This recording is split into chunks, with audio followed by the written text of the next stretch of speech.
Assalamualaikum warahmatullahi wabarakatuh. Ketemu lagi di channel Hanjaya Lombok Farm. Halo sahabat, kali ini saya akan berbagi informasi tentang bagaimana pentingnya mengetahui potensial of hidrogen atau pH tanah. Tonton terus video ini sampai selesai, semoga bermanfaat.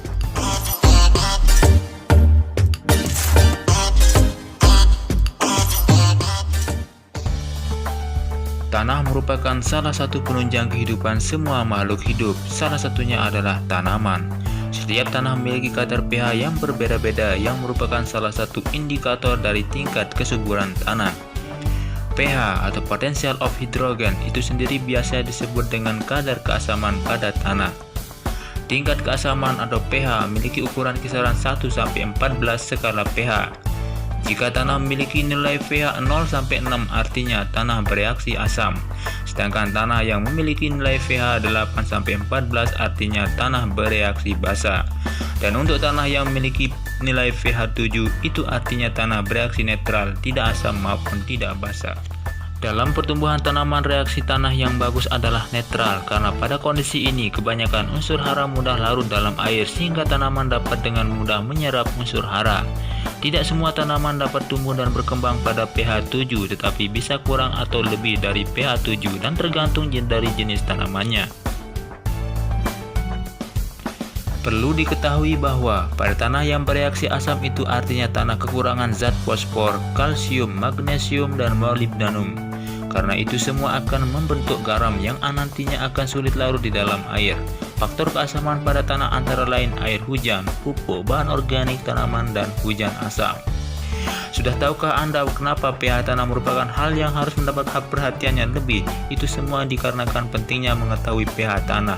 Untuk pertama, perkembangan mikroorganisme. Pada pH 5-5,7, bakteri dan jamur pengurai bahan organik dapat berkembang dengan baik. Yang kedua, dapat mengetahui jika ada unsur yang beracun. Pada tanah asam, banyak ditemukan unsur aluminium yang bersifat racun, juga mengikat fosfor sehingga tidak dapat diserap oleh tanaman.